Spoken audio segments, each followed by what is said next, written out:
Hey everybody, welcome back to the Engineer Angler.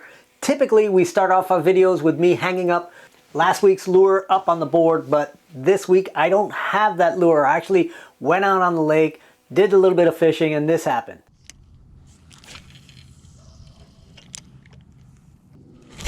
Oh no. Oh my God. I got cut off. I can't believe it. Oh man. First real bite. So another little bit of a heartbreak. We have to say goodbye to our minnow. And I didn't even make a mold of it, so I guess I'll be making another minnow. But not this week. This week we're actually gonna play around with these guys right here. So these guys, I'm pretty sure most everybody's gonna recognize. They're crayons. And I was lucky enough to find them in bulk and without any labels on them. Perfect for melting down. And this was an idea I thought was super unique and gonna be really helpful to lure making, lure shaping, carving, and all that stuff. And then I come to find that this is actually something that's done all the time. I think jewelers use carving wax or sculpting wax all the time. And there's a lot of folks out there, and you can find them on YouTube, that actually mix their own waxes. They come up with beeswax and, well, I don't know, just concoctions of wax. And then sometimes they add a little bit of crayon in there for color, apparently. But I'm going 100% crayon because I'm 9 years old or 4 years old. Or how old are you when you play with crayon? We're gonna go ahead and make our own little test platforms out of maybe a block of this stuff.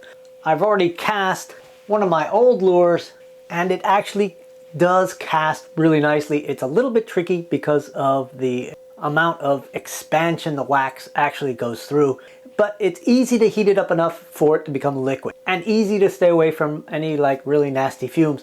Although I am going to do it all in my paint booth. To be able to cast a block of crayon wax, I need a mold. So I'm using this scrap PVC board. And with the pieces cut out, I can go ahead and coat them with some of this packing tape. That'll give me a nice shiny finish that I'm hoping the wax isn't going to stick to. And I'll just trim it off with a razor blade. Alright, I'm ready to glue this together. I'm just going to use hot glue, and that's going to be able to hold it together and hopefully seal it so we don't get any wax running through. And we probably are not going to get the perfect kind of wax finish that a lot of folks would do for jewelry, but I'm hoping that crayons will be all we need to do lures. And since this is really just an experiment, I didn't want to go out and buy $80 worth of 3 different types of wax to sort of make my own wax concoction to later find that it's really not going to work for me. I am putting a little bead on the corner because that vertical seam is going to leak, I'm certain of it. So now I need to figure out how many of these guys I'm going to need to melt down. So I figure just filling up this box and kind of calculating what's left. So it looks like I've got about 25% empty. All right, so that's 16. So I think if I add another 5, we should have plenty for the box. All right, I'm gonna be using this little stainless steel pot. It's got a nice heavy bottom so the temperature will stay in there. I got this at a recycle center. We'll start off at medium and get it melting, and then we'll turn it down. And I'm leaving some of this scrap blue stuff that I have because I'm not really too worried about the color. I guess we'll end up with like a bright orange-ish, maybe a little green kind of color.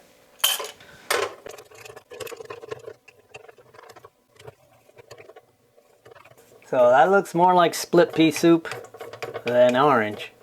I'm really surprised at how green and brown this thing went. All right, I'm turning off the hot plate. I want it to actually cool a little bit, way hotter than it needs to be at 230 degrees, 235. And I know it stays liquid well down in the 120, 130 degrees, so we'll let it cool just a little bit. But luckily, there's no fumes coming off this thing. I don't feel like I need to turn the extractor fan on, at least for comfort anyway. I probably should have it on just for safety. All right, now it's actually cool enough to touch, and thermometer's showing, what is it showing? A little less than 150, that's good. Let's go ahead and just pour this, and let's hope it doesn't run all over the place. And unfortunately, it's not enough. So we're gonna need to melt a little more. And I'll throw in a few white pieces in there, see if I can lighten the color up a little bit. Maybe I let it cool a little too much and I left too much in the pan. One of the issues with casting is that this stuff really expands a lot when it gets heated up. When it starts to cool, it contracts and leaves a lot of voids. So you see this casting has a little hole in the top because of that.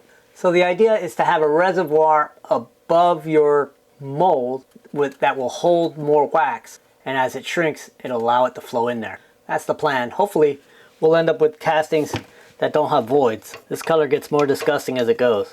All right, I let that cool off a little bit and we'll pour the rest in here and that should top it off pretty nicely. It's just a matter of setting this aside, letting it cool, and cleanup is just a matter of wiping it down while it's still soft. Luckily, it doesn't have to be burning hot to be wiped off.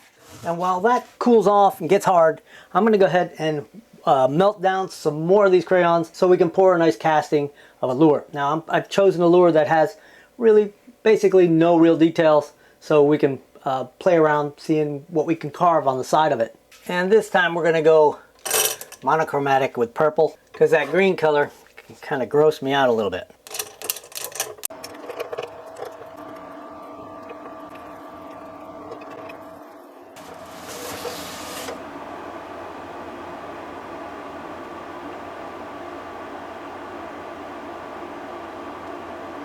Alright, I didn't cool it off too much this time. It ran really well and it came up through the vents. So I'm hoping that we won't get any voids. I'm going to have to pour a little more into this reservoir. And hopefully it isn't just going to pour out, which it looks like it might. So I think really the key here is when you make a mold, if you're going to be molding wax, is to have this reservoir material built into the actual block of silicone.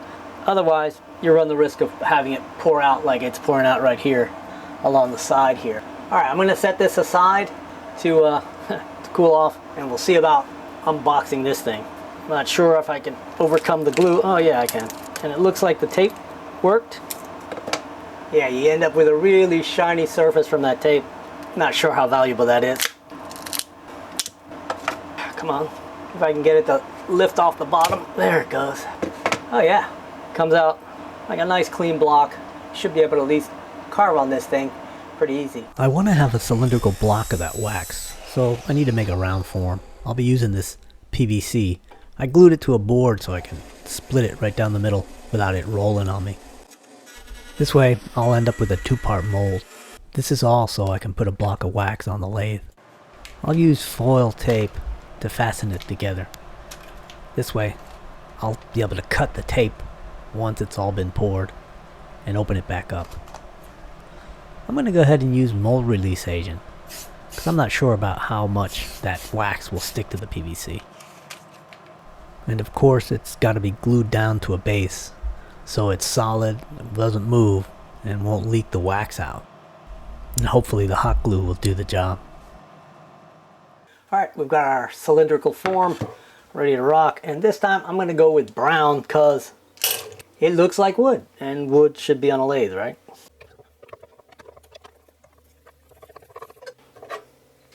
I'm going to go ahead and let this cool a little bit. I don't want it to melt the hot glue. So we're at about 210 degrees. I'm going to wait for it to get down to about 140. Well, that's a good question. Let's see how hot glue is. All right, so this is saying 115, so that's going to be right on the borderline. Let's see if this thing holds up.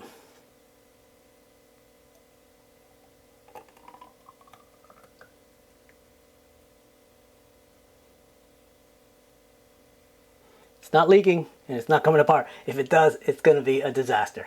And just for a little bit of insurance, so that the heat doesn't build up and melt that hot glue, I'm going to put it in the refrigerator. And while those two things harden, I'm just going to go ahead and freehand a sketch here that's more or less similar to the one we're actually casting from the silicone mold. All right, got these things out of the refrigerator. Let's go ahead and open up the lure mold first. So it's a little bit funny in its texture. It's not exactly rough, but it is discolored. Now I did end up with a little bit missing on top. It looks like it didn't quite pour to the top. I think what happens is once the vents fill, they cool off really fast because they're so thin, then they don't work anymore. If you're gonna do this, I think the trick is to have bigger vents. And this definitely shrunk a lot, so we got a hollow spot in there. Pull it off. This end looks real nice. And that looks really nice. That mold release agent really worked nicely. So here we have our 3 little experimental blocks. The next thing is to try to shape these things. Let's go ahead and do the easiest one first, put this on the lathe. All right, I was able to fit it on there pretty easily. A little bit of a wobble on it, nothing I can't work with.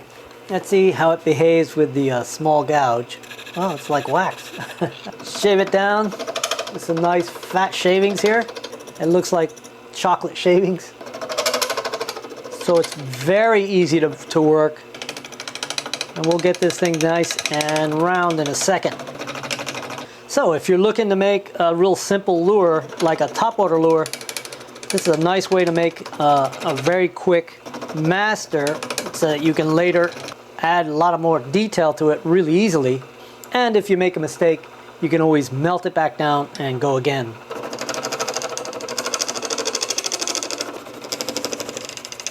Now I'm running it at real low RPMs because I'm not sure if this stuff is brittle enough that it would want to like snap or come apart on me. I don't think so, but it's easy enough to work this way. No need to really push the envelope on speed. And now we got it pretty close to nice and true round. We can start shaping.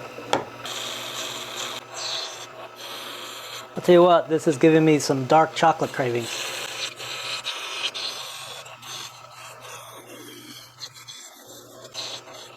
So if you can capture the waste, you're gonna save yourself a little money. It just means starting off with a really nice clean platform, because you can take all that stuff and remelt it and produce another blank.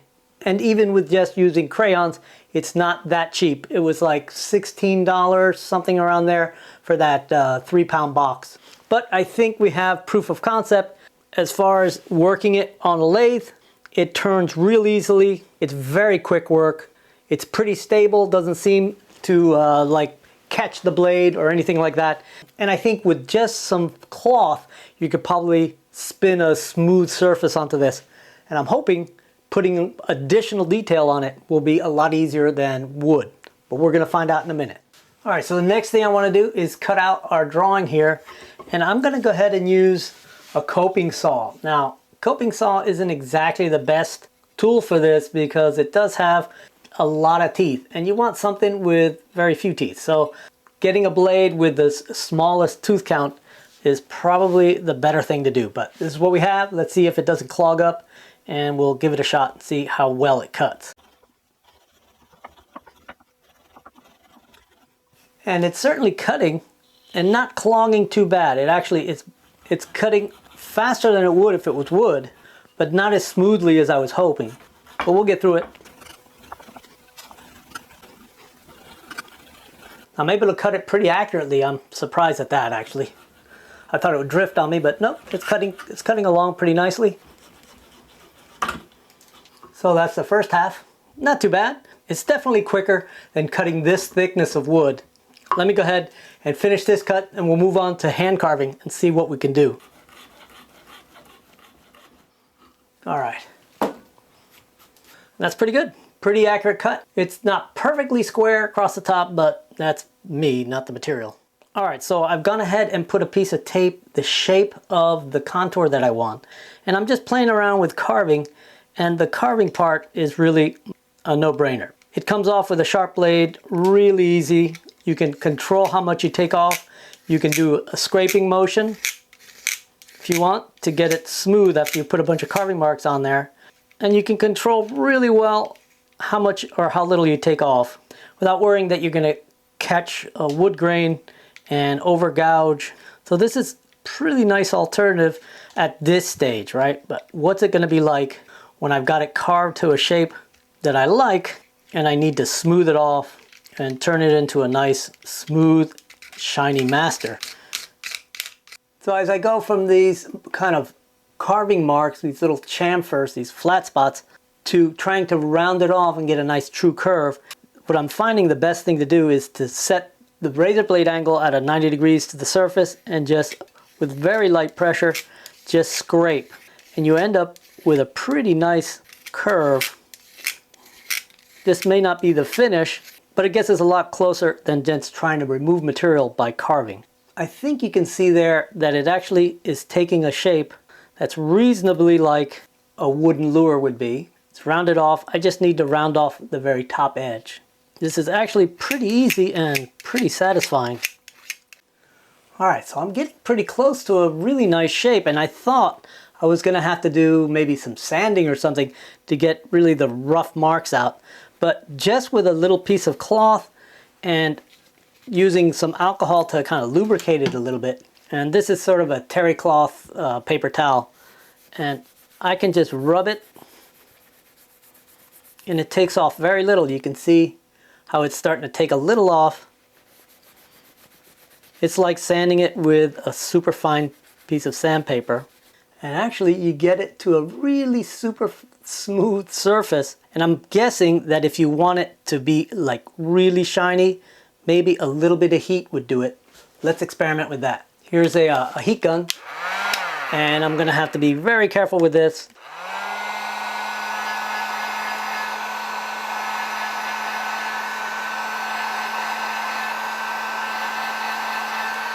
And I hope you can see that, but it actually gets really pretty close to being glossy. And if there's a lot of little waves that you're having trouble getting out, you can definitely use some sandpaper. Now the sandpaper does clog, but you just kind of keep shifting the area on the sandpaper. And since it takes it off so quickly, you have to put very little pressure on it. And those wavy areas just sort of disappear.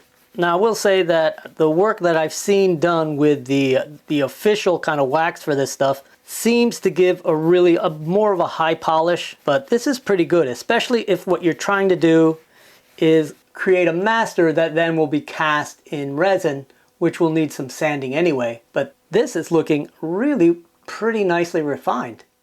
Alright, so before we move on to do some carving on this, I really would like to repair this little hollow. And I know I've seen folks use melted wax to fill in voids and to sort of build up areas that they want larger. But I think I can just sort of drizzle a little bit on top, try not to get it to run, and slowly build up this hollow spot and then carve it back as I need to. So this is going to take a little bit of patience. I'll get back to you when I got it close to what I need it to be. Alright, after a little bit of shaping and smoothing off, look at that. It's just like it would have been if it had been a complete casting. Looks pretty doggone good. And that's just sort of just preliminary kind of effort to try to get it smooth. I could still do a little more and smooth it out, but I think that's another good proof of concept. Alright, I think at this point all we got to do is try carving now. I'm pretty sure carving is going to be a piece of cake. Now one of the nice things is that you can use heat and not just a blade. And I've got this Weller soldering iron little platform that will actually dial in a temperature, and at number 2 on this thing you can actually still touch the iron without burning yourself. It's warm, but it's right at the melting point of the wax. And I think this will lend a nice helping hand to trying to get some nice contours carved in. The other nice thing is that I think that we can just draw in directly on the lure blank the details we want. So if I want to go ahead and have a little line to show where I want a gill plate, I can just draw it in there with a pencil or pen. Or if I really want it to go in kind of deep, I can use a little probe like this. These dental probes are pretty easy to find, and you can just run it around wherever you think you want to have that contour line. And if you want the mouth to be outlined, and then you can work it with a little scalpel if you want, taking material off nice and slowly, and you actually have a lot of control, and the blade actually leaves a shiny finish, which is kind of nice. And in pretty short order you have some decent little carving, and I'm not really trying really hard. I'm just hand drawing it in and going at it. So that's not too bad. I have to say it makes the job of getting this carved out a lot easier. And if you really do a bad job and it goes all wrong, you can always heat it up, flatten it out, and start again. But there's another nice little benefit, is that since this isn't rock solid, you can actually emboss a texture into it, like maybe scales. So let's make a little tool to make scales.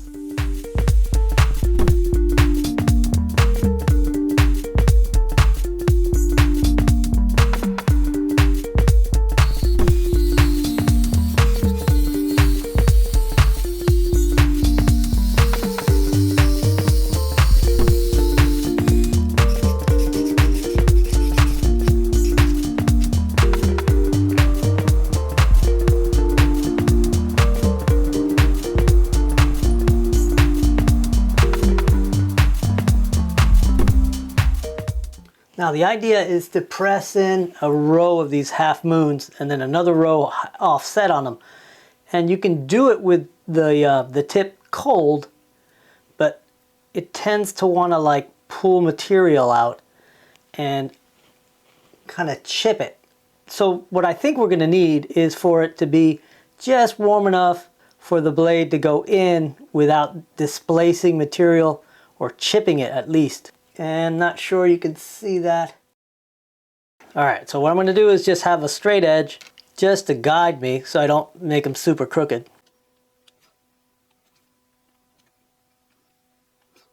And hopefully you can see that I got the first row started. And of course this is going to need some touching up after I do this. And then the next one is offset a little bit, just a half a scale over. Alright, I'm hoping that shows up on the camera. But it actually looks pretty good. I mean, especially for my first attempt at trying this and that first attempt at making that little tool. I can probably refine it a little bit, maybe make it a little smaller. And that's without doing any sanding or additional carving or removing any additional material. If you need to make an eye socket, it's real easy to do it by hand. It's just a lot easier to work with, especially just to make a master. And most importantly, to be able to recover from mistakes and not waste a bunch of material.